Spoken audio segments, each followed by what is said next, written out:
Hello everyone, good afternoon por compartir este tiempo con nosotros hoy. Yo me llamo Erika Méndez, conmigo está mi colega José Marco Paredes. Hola, buenas tardes. Hoy vamos a hablar sobre el bienestar familiar para familias afectadas por los cambios de carga pública.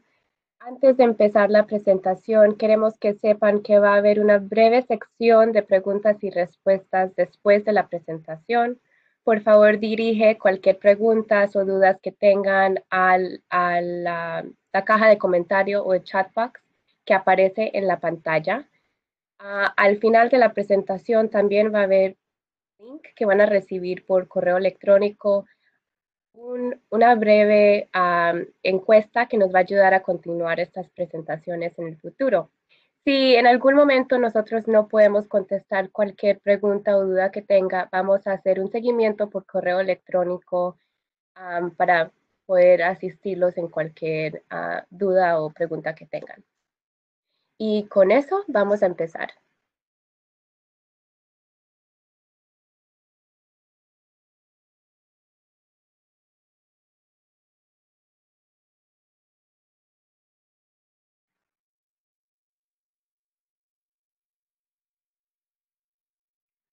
Bueno, como mencioné, vamos a estar hablando sobre el bienestar familiar. Yo me llamo Erika Méndez. José y yo somos representantes del Latino Policy Forum, una organización en Illinois que facilita el acceso a educación temprana, facilita el acceso a viviendas accesibles. Hacemos mucho trabajo en reforma migratoria justa y tenemos un programa de liderazgo comunitario en... Hoy la presentación se va a dividir en 4 partes. Primero, vamos a revisar las comunidades afectadas por estos cambios. Luego, José nos va a dar las últimas noticias sobre la carga pública. A seguir, vamos a hablar sobre las implicaciones que estos cambios tienen para familias y niños. Y también vamos a dar unos recursos que hay disponibles para apoyar a las familias que están en esta crisis. Y al último, vamos a tener una breve sección de preguntas y respuestas. La primera sección vamos a dar un repaso de las comunidades afectadas. En los Estados Unidos hay 23 millones de niños entre la edad de 0 a 5 años. Una cuarta parte son niños de padres inmigrantes, es decir, los niños tienen un padre o más nacidos al extranjero. Y el 96% de hijos de inmigrantes son ciudadanos de los Estados Unidos. Lo que significa estas estadísticas es que muchas familias en los Estados Unidos son consideradas familias de estatus mixtos.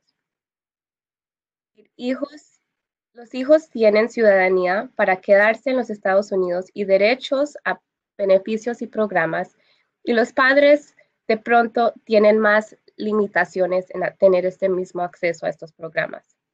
También vemos que familias de estatus mixtas más riesgo de separación si hay redadas para detener o deportar personas nacidas al extranjero. ¿Qué significa esto en nuestro estado? El 14% de nuestra población en Illinois se compone de la comunidad inmigrante. Son por ahí 1.8 millones de personas y están concentradas en 5 condados del estado: Cook, Kane, Lake, DuPage y Will. Esto significa que cuando haya cambios a nivel federal, estos condados probablemente van a estar más afectadas. Hay que asegurar que estas comunidades tengan ayuda y protección en los meses. Mi colega José va a practicar sobre uno de los muchos cambios que ha ocurrido en los Estados Unidos. Buenas tardes a todos. Como ha dicho Erika, vamos a intentar hacer un repaso sobre los cambios a la normativa de carga pública que ya existe. Nosotros consideramos que estos cambios es un nuevo intento del presidente Trump un poco de ir en contra de la población inmigrante de este país. Todos hemos oído hablar del muro que intenta intenta construir en la frontera sur de Estados Unidos con México, pero estos cambios en la carga pública es algo que denominamos un poco la pared invisible de Trump, y son una serie de iniciativas que está tomando que realmente tratan de complicar que la posibilidad de que haya más población inmigrante que venga a este país, o la posibilidad de que algunos de los inmigrantes que ya están viviendo en este país puedan tener una situación regular y se puedan quedar de manera legal y de manera permanente. Vamos a hablar un poco sobre la carga pública, estos cambios que implican realmente. Lo que van a impedir en este caso es que muchos inmigrantes, sobre todo los de bajos ingresos, puedan acceder, como hemos dicho, a la residencia, en algunos casos a la ciudadanía, y en último lugar, por supuesto, el derecho que puedan tener todos los ciudadanos a votar en las elecciones de este país. Otra de las cosas que pretende hacer o está amenazando con hacer es esa obligación de disponer de un patrocinador para cada una de las personas que quieran pedir un visado nuevo. Antes esa obligatoriedad no estaba, y ahora está amenazando con que una persona necesite tener un patrocinador, y eso para muchas de las personas sabemos que es muy complicado. También el Departamento de Vivienda está proponiendo una serie de cambios en las viviendas públicas para poder prohibir el acceso, que muchas de las familias, sobre todo que tienen un estatus migratorio mixto, esto es, familias que uno de sus miembros son inmigrantes, están amenazando con llevar a cabo alguno de estos cambios en las leyes de vivienda pública para dificultar un poco el acceso a esas viviendas. Otro de los asuntos que son muy importantes y que seguramente ustedes hayan estado oyendo mucho hablar, y nosotros en el Latino Policy Forum estamos trabajando mucho, es en el censo 20. El censo, de los cuales ustedes van a empezar a recibir unas cartas a partir de marzo, combinándoles a que rellenen un formulario del censo, es esa vez que el gobierno está preguntando una vez cada 10 años a todo el mundo que digan aquí estoy, que a la hora de distribuir fondos entre los distintos estados, a la hora de distribuir fondos entre las distintas ciudades para luego poder construir carreteras, hospitales, colegios, todos esos fondos necesitan saber quiénes están viviendo en cada una de esas para poder distribuirlos. Y luego también unos fondos, y luego también un censo que va a determinar realmente cuál es la representación que cada uno de los estados de este país tiene en el Congreso. Es una cosa muy importante, y otro de los intentos de esta presidencia ha sido que todos los inmigrantes no participen del censo, no sean contados, entonces no se les tenga en cuenta a la hora de distribuir estos recursos. De ahí que el gobierno amenazó o intentó incluir una pregunta sobre ciudadanía. Sabemos que la pregunta de ciudadanía al final ha sido tumbado por los tribunales y no va a estar incluido. Entre otras cosas, ya existe otra encuesta que realmente cuenta cuántos inmigrantes existen en este país, pero al final era un intento de amedrentar, de que la gente sintiese miedo y no quisiese rellenar este censo, y sobre todo irán escuchando más información acerca de este censo en los próximos meses, y les animo realmente a que se interesen y que lo compartan con todas las personas que conozcan. Uno de los asuntos que forman parte de esta pared invisible que llamamos nosotros del presidente Trump son los cambios en la exención de cuotas para solicitar la residencia. Con presentar un comprobante de que uno está recibiendo un beneficio público, como una muestra de que alguien no puede realmente permitirse el lujo de pagar una cuota para solicitar la residencia. Ahora, en este momento, lo que están intentando, y era la manera más común, todo el mundo que realmente tenía dificultades utilizaba este comprobante para darlo. En estos momentos, eso es una cosa que también están intentando cambiar. Y ha habido muchos cambios y propuestas al proceso migratorio, y es obvio que estos cambios, como hemos dicho, es disuadir a la comunidad inmigrante de acceder a programas de servicios básicos y que son tan importantes para sus. Como hemos dicho, de lo que vamos a hablar ahora es de la norma y de los cambios que ha habido en carga pública, y estamos a punto de ponerlo ahí en sus pantallas. Pero básicamente la aplicación de la carga pública actual implica que la consideración únicamente ocurre cuando uno solicita la residencia estadounidense, cuando uno está pidiendo la Green Card o por el lógico proceso consular. Luego también otra de lo que ocurre es cuando uno pasa, esto se aplica también cuando uno pasa más de 180 días fuera de Estados Unidos. Y luego cuando hay visas humanitarias de refugiados, muchas otras personas están exentas, con lo que, de nuevo, personas con Green Card y que estén solicitando la ciudadanía, estos nuevos cambios no les van a afectar. Refugiados y asilados, estos cambios no les van a afectar. Quien hayan solicitado el VAWA o las personas que sean supervivientes de violencia doméstica, de tráfico de personas, por ejemplo, u otros graves delitos, estos nuevos cambios en la legislación hay una exención, no les va a afectar. Y los que tengan también un estatus especial para inmigrantes jóvenes es otro grupo de población. Y por último tenemos algunos convictos que están en libertad provisional y algunas otras categorías de extranjeros. La definición de carga pública realmente es la de un inmigrante que probablemente vaya a depender del gobierno para recibir algún tipo de apoyo financiero o apoyo material. Actualmente los únicos beneficios o programas que forman parte de la prueba de carga pública son los que implican la obtención de ayudas realmente en efectivo, de dinero, que están otorgadas por el gobierno, o el pago por parte del gobierno de cuidados que uno pueda recibir a largo plazo, como por ejemplo puede ser un hogar de ancianos, ¿verdad? Hay algunos beneficios que hay de los que estamos hablando, como son el Supplemental Security Income, programa de ayudas a adultos y a niños con discapacidad, tienen ingresos o recursos limitados. Algunos mayores de 65 años de bajos ingresos también pueden ser beneficiarios. Otros programas son TANF, Temporary Assistance for Needy Families. Es un programa que proporciona ayuda temporal a familias necesitadas.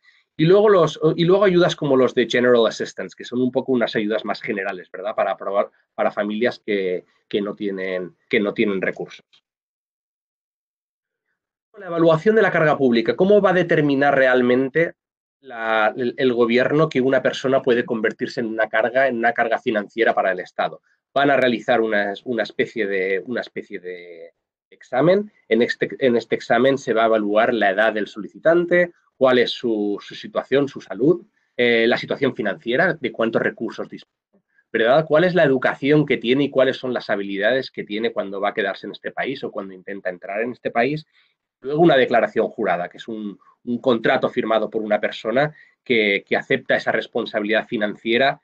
Usualmente suele ser un pariente que solicita esta residencia permanente. Pero es muy probable que en el futuro dependa de dinero en efectivo o de atención a largo plazo. ¿Y cómo queda finalmente la ley de carga pública después de los últimos cambios? Vamos a repasar cada una de estas cosas, pero hay una definición muy distinta de lo que va a considerar el gobierno que es ser una carga pública a lo que se hacían hasta estos momentos. También se va a valorar el conjunto de las circunstancias de un solicitante. Antes se podían tomar unos aspectos positivos, un poco hacer un equilibrio con los negativos. Ahora todos estos factores que hemos hablado van a influir en la decisión final que hagan los agentes de aduanas. Y también se considera el número mayor de beneficios. Hay un número mayor de beneficios que se tienen en cuenta, que uno está en los momentos usando de los que había anteriormente. Pero vamos a repasar todos estos aspectos. En cuanto a la definición que había previa era un inmigrante que probablemente llegará a ser dependiente del gobierno para recibir, como decíamos, apoyo financiero y material. Esto ha cambiado y entonces la definición actual va a ser una persona que recibe uno o más beneficios públicos, un total de más de 12 meses dentro de un periodo de 36. Es decir, recibir estos beneficios durante 12 meses son acumulativos dentro de un periodo de 36 meses. Eso significará que uno es una carga pública. Si recibe más de un beneficio, cada uno de esos beneficios se tendrá en cuenta con un tiempo se tendrá en cuenta individualmente y puede ser hasta 12 meses. Luego, también vamos a hablar de cuáles son exactamente los servicios o las ayudas que está recibiendo. Ayudas públicas está definido como dinero en efectivo, como decíamos antes. Ahí tenemos las ayudas a las que nos referíamos anteriormente. Servicios institucionales a largo plazo. Acuérdense que estábamos hablando antes de alguien de la tercera edad tiene que estar internada. También tenemos Medicaid. Medicaid, en este caso, no cuenta el que es de emergencia. Si uno tiene una emergencia, sí que puede ir al hospital a ser tratado y esto no estará valorado en su contra. Y SNAP, que saben ustedes también que son las cartillas un poco de alimentos. También está la asistencia para la vivienda, la sección 8, público, y también otras asistencias de dinero en efectivo que pueda recibir del gobierno, ya sea federal, local o incluso tribal.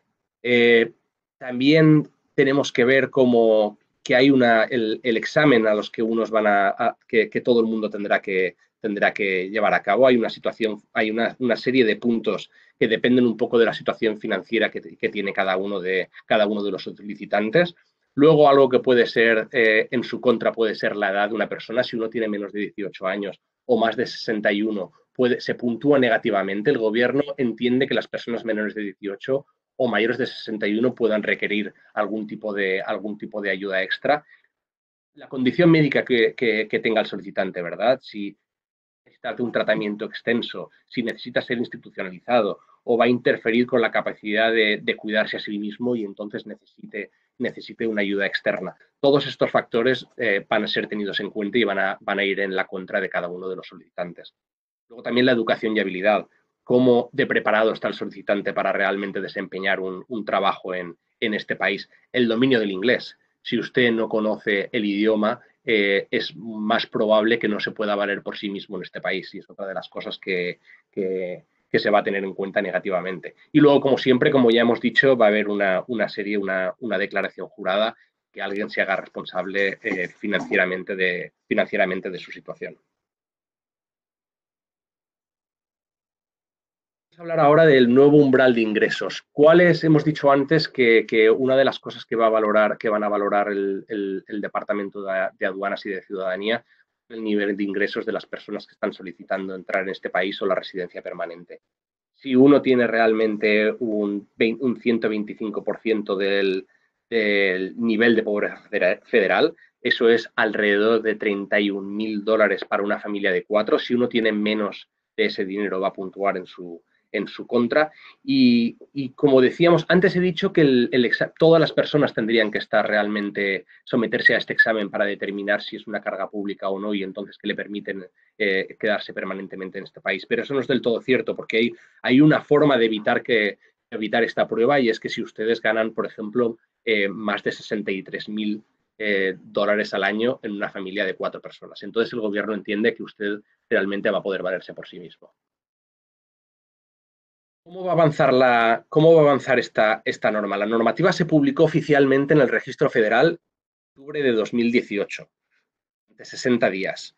Hubo un periodo en el que muchas organizaciones como la nuestra estuvimos solicitando que todo aquel que estuviese preocupado con esta norma enviase al gobierno una serie de un comentario de por qué se oponía a esta norma. Lo que estábamos intentando es que realmente recibiesen muchísimas cartas de la ciudadanía expresando ese problema que realmente puedan tener, ese problema que todos veíamos a que pusiesen estos cambios en la nueva normativa. Ahora estamos realmente hubo 266.000 comentarios, muchos más de los esperados. Ahora estamos en estos momentos estamos en un periodo de espera de 60 días antes de que la normativa se implemente. En estos momentos aún no está en vigor, los nuevos cambios aún no están en vigor, estamos en ese periodo de 60 días hasta que se implemente. El Departamento de Inmigración y Ciudadanía continuará aplicando la política de carga pública, la actual, hasta el 15 de octubre de 2019. Dentro de prácticamente 2 semanas, la normativa tal y como la conocíamos se mantendrá. A partir de ese momento, si en ese periodo el que haya presentado sus solicitudes para el estado para la residencia permanente legal, antes del 15 de octubre, no están sujetos a la nueva regla. Repito eso, cualquier persona que haya presentado la solicitud para la residencia permanente antes del 15 de octubre no estará sujeto a los nuevos cambios que entran en vigor a partir de ese día. Antes se ha olvidado, antes también quería comentar de la gran cantidad de comentarios que la gente estuvo enviando al gobierno. Uno realmente de las cosas que vimos es que un cuidador de una persona que pueda estar necesitado para un niño o para una persona mayor realmente está valorado como algo positivo, porque se supone que está siendo un alivio, favorece que sea un alivio económico para la familia, con lo que si usted está dando a un niño o a una persona mayor en la familia, eso es algo que cuando se haga la evaluación estará puntuado positivamente. Pero repito, la norma de la que habíamos hablado entra en vigor a partir del 15 de octubre. Toda solicitud que haya hecho usted antes no tenga problemas porque no le afectará. Entonces, eso es lo último un poco con lo que quería terminar de carga pública. Tengan en cuenta, como hemos dicho, los cambios en la normativa todavía no están en vigor. Solo se aplicará a solicitudes presentadas después del 15 de octubre, el 15 de octubre o después del 15 de octubre. Todos los beneficios que cualquier persona haya usado antes de esa fecha no serán considerados. Solo van a ser considerados en el momento de hacer el examen beneficios, las ayudas gubernamentales que uno empiece a solicitar antes del 15 de octubre. Otra de las cosas importantes es que hemos mencionado hoy, no todas las personas están sujetas a esta nueva normativa. Hay muchos inmigrantes que están realmente sujetos, que no están sujetos a esta normativa, están exentos de la carga pública. Y hay algunas ayudas que están usados por medios de su familia, por familias que ustedes conocen, que no van a ser considerados. Solo aquellos que estén realmente en el listado que hemos ido nombrando son los que se van a tener en cuenta y los que probablemente puedan usarse en su vida. Pero si no estaban en ese listado y podemos compartirlos después de esta presentación, las familias no deben preocuparse. Y como siempre, cada situación, piensen que nos imaginamos que tendrán ustedes muchas preguntas, pero cada situación es diferente y lo más importante y siempre solemos recomendar es que en caso de algún tipo de duda, consulte con un abogado de inmigración. Gracias, José. Ahora vamos a dar un repaso sobre qué tienen estos cambios en carga pública para niños y familias.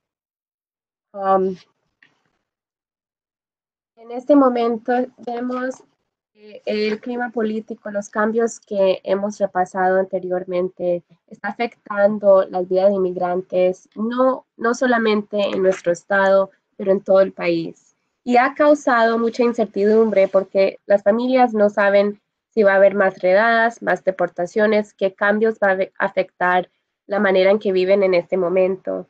Pero también ha causado miedo. Muchas de estas cosas significa que hay menos interacción entre las familias y los recursos que están disponibles a las familias en la comunidad, menos interacción o aislamiento con las escuelas, con los médicos, menos accesos a recursos en la comunidad para la nutrición, para la vivienda. Entonces, todo este aislamiento, la incertidumbre, el miedo, la manera en que una familia está bien en nuestro estado. Entonces tenemos que apoyar uno al otro. Esto es parte de lo que nosotros llamamos el efecto chilling en el país. Por más de un año hemos visto que muchas versiones de este cambio han causado desaliento y desinformación. Por la desinformación y el miedo, familias están evitando uso de programas importantes antes de que esta regla se actualice. También hemos escuchado que muchas familias paran de usar seguro médico y evitan ir al médico para sus citas regularmente. A nivel federal, hasta 23 millones de personas podrán evitar uso de estos programas.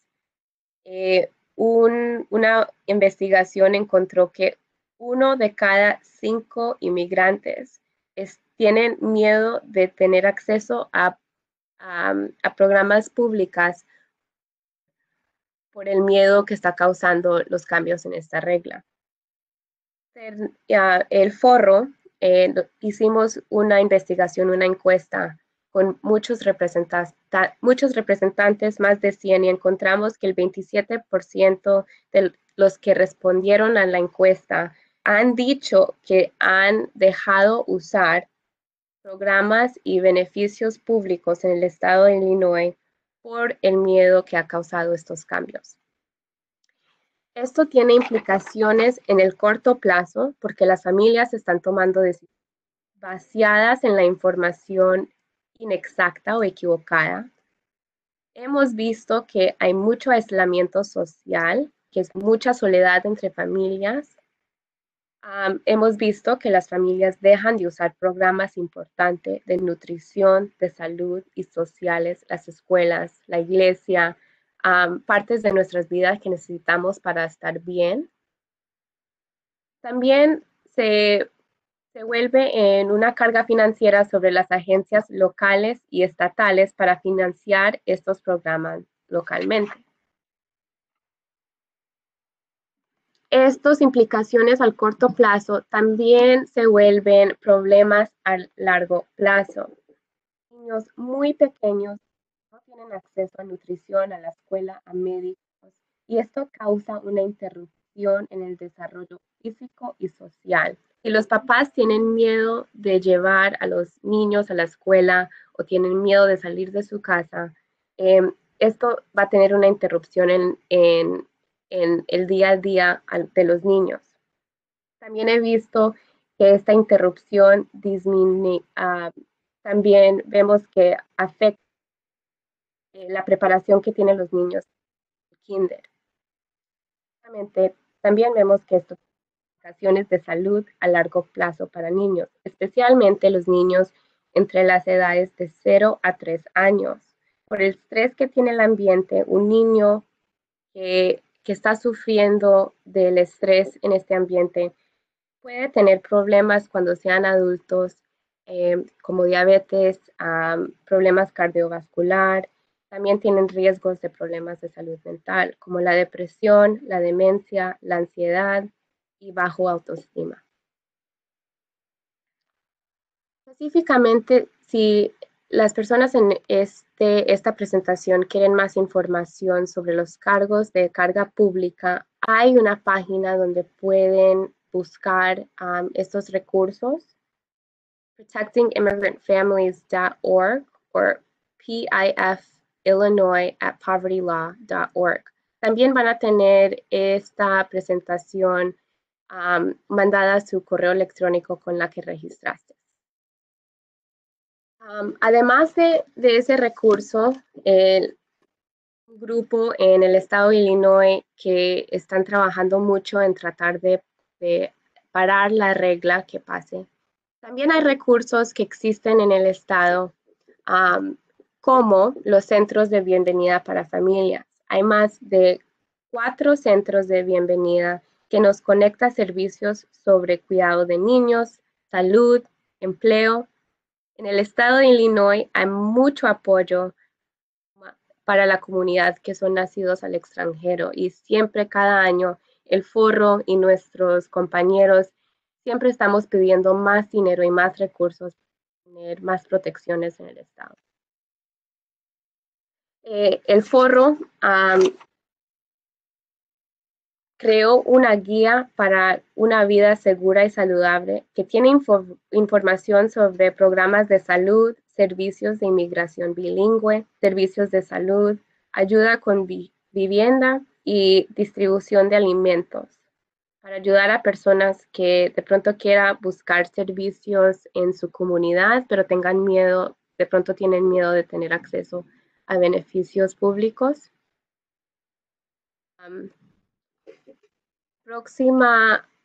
El próximo recurso, una creada por Loyola, es un guía que está disponible a familias y a proveedores que ayuda a familias y está creada para ayudar a padres indocumentados a crear un plan de emergencia en casos de detención y deportación. Mucha gente de pronto tiene miedo de empezar a tener esta conversación en casa, pero es importante tenerlo en caso de cualquier cosa que pase en estos momentos donde hay más redadas y más. También hay un directorio comprensivo de servicios de inmigración que estaba desarrollada por ICER.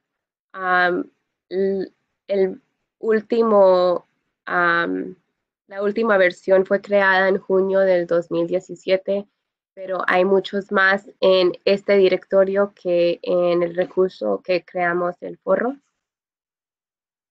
Y para personas con niñas pequeñas o hijos pequeños, también hay un recursos que se creó por Sesame Street, ayudas para poder explicarle estos cambios tan diferentes a los niños pequeños. Recursos existen en español y en inglés y ayudan a los niños a desarrollar y tocar temas. De pronto son muy complicados empezar en casa, pero es una manera de dirigirlos.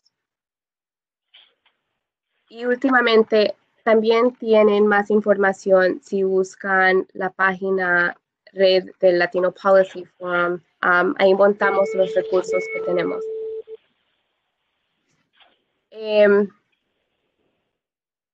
Dije, va a haber una breve encuesta después de la presentación. En un momento vamos a empezar la sección de preguntas y respuestas. Antes de eso, le queríamos dar gracias por el generoso apoyo a Chicago Community Trust, la Fundación de Irving Harris, la Fundación Pritzker, Fundación Healthy Families y la Fundación Illinois Immigrants Funders Collaborative. Vamos a empezar con cualquier pregunta que tengan. Por favor, agréguenlo en la caja de comentarios.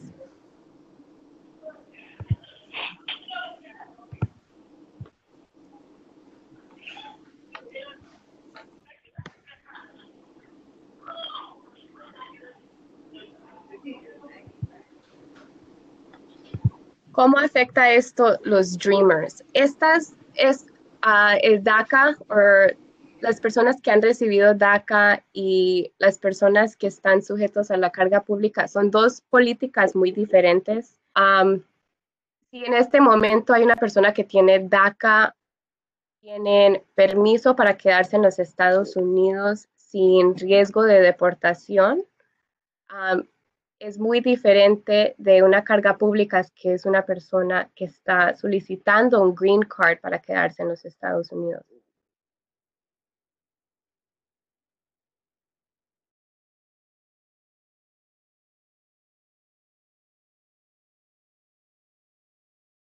También podemos mandar más información sobre Dreamers y DACA en un correo electrónico si quieren.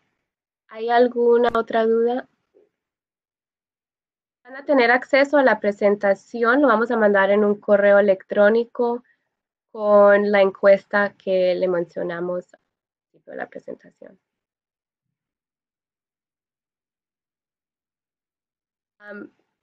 Hay una pregunta que preguntan, ¿cómo sabremos qué deciden las cortes en 2 semanas? ¿Puedes clarificar a qué te refieres? ¿A los que están haciendo en DACA o en carga pública?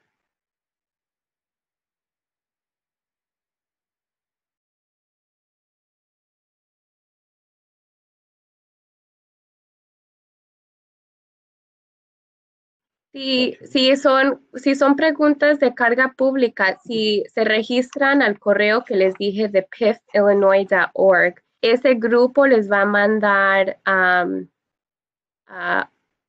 las noticias, las últimas noticias sobre lo que decide la corte.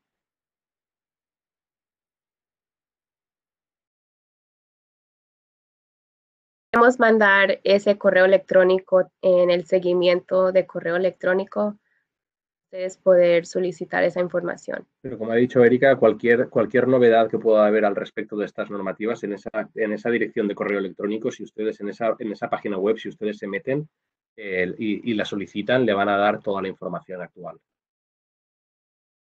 En inglés.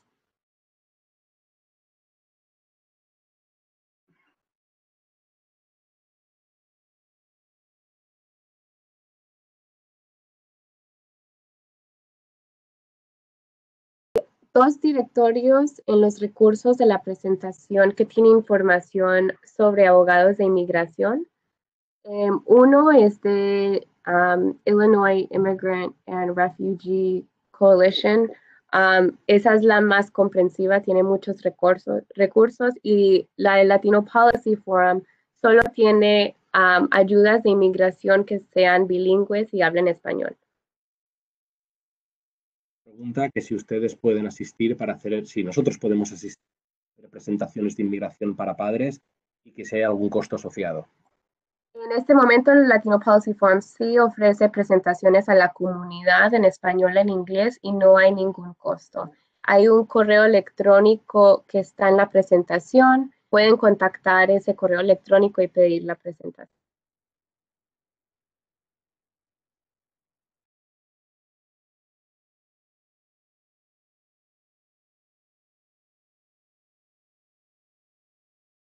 Pregunta si van a tener acceso a la presentación y los documentos presentados en inglés y en español. La presentación se lo podemos mandar en inglés y en español. Algunos de los recursos que hemos mandado solamente están en inglés. Si hay manera de mandarlo en los dos idiomas, lo podemos incluir en el correo electrónico.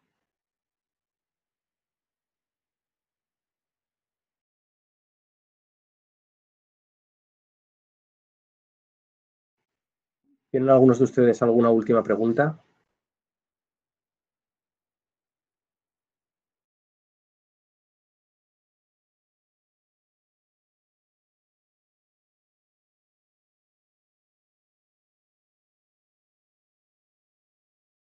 Si tienen alguna duda o tienen alguna pregunta, pueden mandarnos un correo electrónico y nosotros vamos a tratar de darle una respuesta lo más pronto posible.